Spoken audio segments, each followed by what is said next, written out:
Thank you so much for having me. I changed the title of my presentation in the very last minute because I always struggle with this term. If I should explain what AI do I mean or not really. So that's why you see now that the title of my presentation is Text-to-Image AI Models in Design Education. And today I would like to present you a case study where it's part of my PhD research. I will also talk about shortly. But first, let me introduce myself. My name is Viktoria SZABO. I work at the Moholnad University of Art and Design, where I teach animation.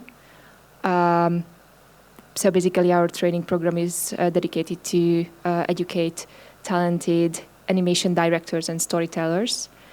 And also, I'm a PhD student at the Corvinus University, Budapest, at the Communication Science Doctoral Program. And I also work sometimes in the industry as creative producer on immersive media or animation project. And yes, these are my subject. So with this background, I came to do a research on AI because, as explained, I work in the content industry, and by now it became inevitable that AI is very essential to our field. Many agencies, designers, artists use them among the professional users. And I just realized that as a teacher, wearing my other hat, I also have to pay attention to these new technologies because to create visuals with AI is easy. To create AI art is not that easy. And here, I shortly would like to define what I mean by AI art is simply AI used for creating art by artists. And here I would like to highlight artists because many users do AI visualization, but not all of them would reach, I think, the level of artistic pieces. So I started to think about the process of creating art or visual art with AI, and I realized that communication plays a major part in this process because not like with the traditional design tools, like softwares. Here, the tool, how the creators communicate with the system is language, natural language, which is pretty unusual for artists to work with, I mean visual artists. And I started to think that how is this communication, how does this communication happen? What are the key elements of this communication, and how can we examine this process? And I found that actually it's prompt engineering what became super interesting to me and these days. And I wanted to see how can we bring in prompt engineering to the creative industries and to the education, the universities that aims to train future art directors and graphic designers and so on and so forth. So this is in a very short about my main research subject and how I conduct my research is that, and also what my main subject is today. I lead research seminars at the art university I work at. I named them AI Storytelling. And during these seminars, my main question is to what extent can prompting be a skill, or is it mostly intuition? So, in short, can we teach artists prompting or not really? I have conducted 2 of these seminars. The first one was last fall, and the latest one is just on. And we worked together with more than 25 students, and I have a co-teacher, Mr. David Sauder, who is a Berlin-based digital artist and AI artist. And the aim of this seminar is to see how design and art students use Midjourney as a tool, how they collaborate with this tool or co-create with this tool, and at which part of this process can we be useful as teachers or educators. Yes, so I already explained shortly my main question. So is it a skill or is it intuition? Can we teach it or not? Or how can we teach it? And should we? That's another question, but I do not want to answer that question now. Second question is like, what influence good prompting skills, if it's a skill still, with question mark? What makes the process easier, and what are the difficulties of the students who work with the programs, what we give them? And as a third question, are there any differences between the students of these different design fields in their prompting skills? So can, for example, an animation student prompt worse or better than a student in fashion? And the method. So we designed this seminar to work with students and gave them three tools, which are Midjourney, is the text-to-image model that turns natural language prompts to images, and ChatGPT. I think you all know that it's a text-to-text program, and Gen 2, which is for animation. And our assignments were special because we didn't want the students to create one image, one by one images, but we wanted them to make sequences that have this narrative interest. So in short, we asked them to create visual narratives using AI tools. And these assignments are a bit more difficult than creating a product design or single AI images, because here it's not the difficulty is not only to keep the static coherence, but also to keep the narrative coherence. So the student had to be able to translate a story through 6-8 images, by keeping the character, by keeping the layout, by keeping the lighting, by keeping the main visual elements of the narrative, and in the recent seminar, what we work on, their assignment is to create a short animation by using AI tools. So to make it happen, we had shorter assignments during the semester. One was, for example, to illustrate an article with images created by Midjourney. Another was to translate a poem to a sequence of images, and try to give back the essence or the story of the poem. And also we made other assignments for like creating mood boards or creating characters that can travel through different images. And yes, as our latest assignment is the animation, which is interesting because AI visualization technologies have entered to the stage where they can create super fast, very high quality animation, which can be really surprising and very different from the traditional human-made animations in many ways. So through this task, we wanted to see how their prompting strategies work, or how they develop their own prompting strategies. At the beginning, we made interviews with the students. What is their approach towards AI? Do they like it? Do they not like it? What do they think about it? It was also interesting to see this urban legend of AI is coming and taking their jobs, what they usually hear. And this myth actually affected also their prompting skills, but I will talk about it later. So the first result was that, yes, prompting skills can be improved. And by that, I don't only mean that, yes, there are manuals on the internet that they can download and learn. They can learn some basic comments and parameters and some other elements of this tool. But what helped the most was the talking, because during the seminars we ran a lot of discussions. We tried to describe the images they wanted to see in the program together. So we gave them a lot of verbal inputs in order to improve their prompting skills, and it worked very well. So it seems that this is something that we can teach and develop during seminars.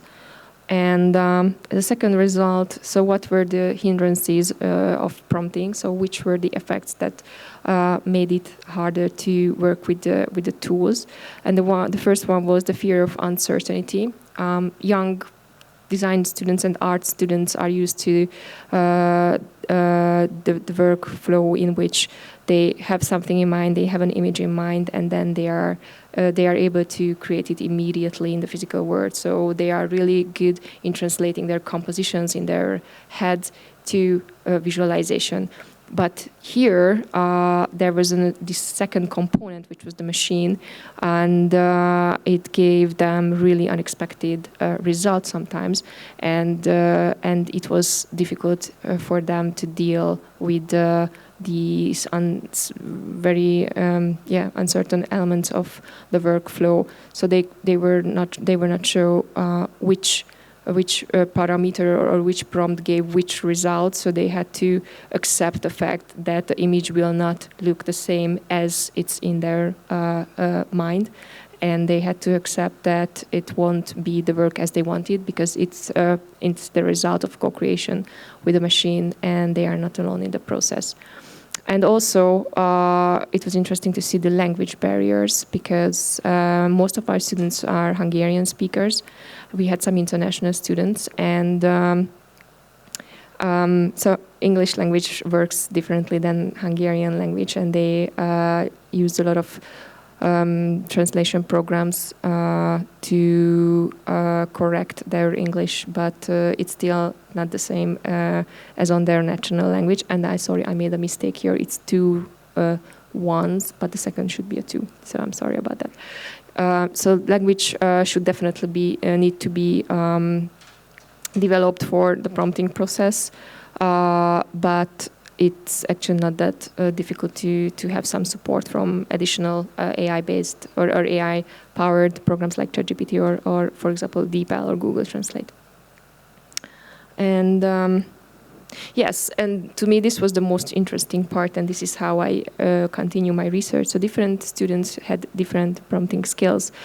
My students from the animation department, who have let's say the best drawing skills in the university, were the weakest in prompting, and students who are from less drawing-y faculties, like fashion design, for example, had better prompting skills than animation students.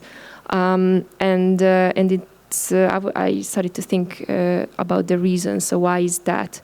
And maybe one of the reasons is that their workflow of design is very different, because animation students, they just start to draw whatever is in their mind, and the fashion design students, for example, do a lot of online research. So they use words for Google search to find results they want, and then that process is closer to prompting. But next year I want to work a bit more on the reasons. So why is that the different students have different prompting skills? Yes, conclusion, and then I finish. So learn prompting to teach prompting. It's actually a really interesting process for us teachers to find out the elements of prompting, what makes a good prompt and how can it be improved, because then we can bring it into education better. And as these technologies are growing gradually, they won't disappear, and they will become even more used in the profession of our students in the future. I think our job as design universities to prepare them and give them the toolkit what they will need for their careers in the future. And we used to tell them that it's not AI that will take their jobs, but the people who know how to use AI. So they should be the people. yes, this is all I wanted to say. Thank you so much, and let's get in touch. And if you have any questions regarding these case studies, I am really happy to answer. Thank you.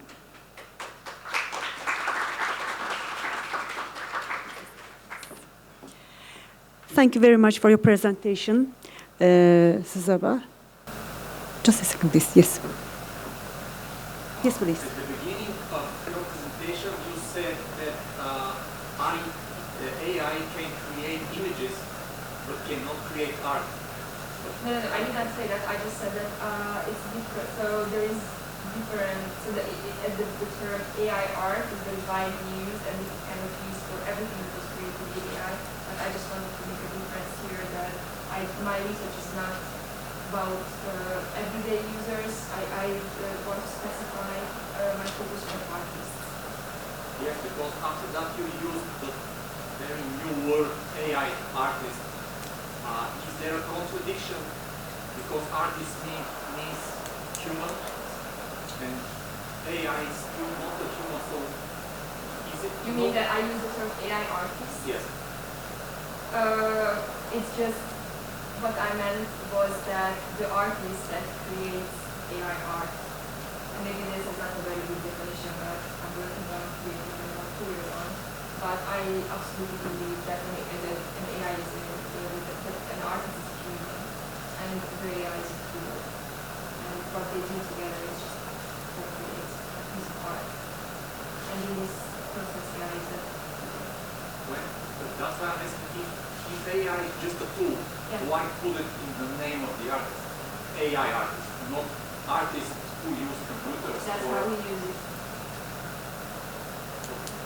That's his definition.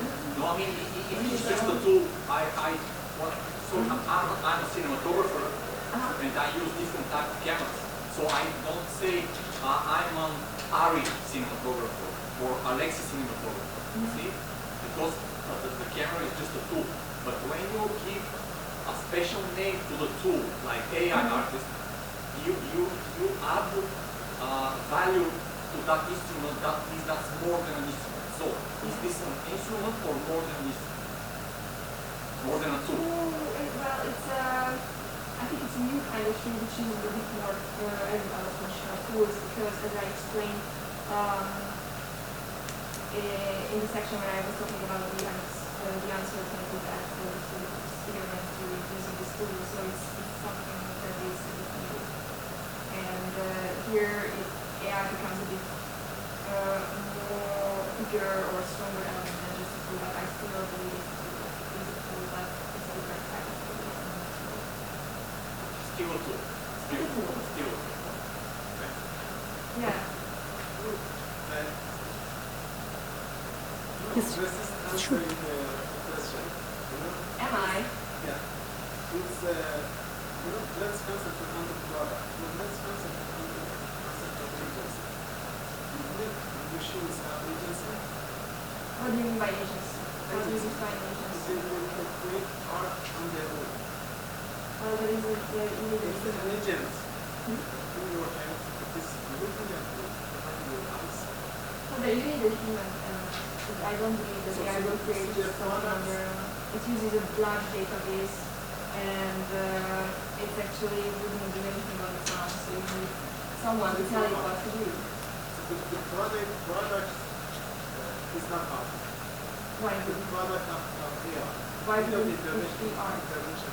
Why wouldn't it be art? But I'm asking you. I see consider this it as art. art because I think if human agency is a necessary condition for something that the product to be considered art. Yeah, I But some completely people agree. say that artificial intelligence has been something created by humans, so its artistic creation is still going to be considered art. Right? So what do you think? Just in a quick answer.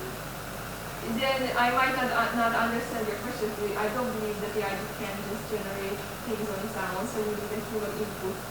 And actually, this is my research that I work with an artist, my colleague, and he does AI art, that's really like that, and that's totally different from the things I do, for example, with the journey.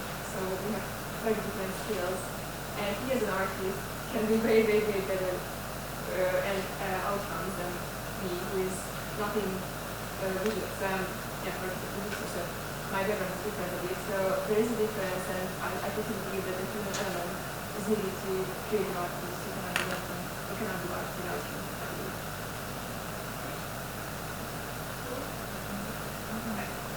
I think these are really interesting questions. I had something similar in my mind, but I think it's because these terms are still in flux. So, for your research, what kind of definition of art would you use? Is there one that is fitting, or is it something to be worked out? So the question is, what is art? I didn't want to put it that way, but is there a definition that can For be now, used? yes. I mean, this is something I am working on. There's a huge discussion on what is AI art and how should we define AI art. Like, yes, I also studied aesthetics before, so that's my Asian background. So I know that it's like not easy to define what art is. But just to keep it simple for now, I use it art that was created by AI. I mean, as a tool, not only sound. So if you not an AI tool together and create AI art. So maybe it will be close now and maybe oversimplified, but this is what I mean. Yeah.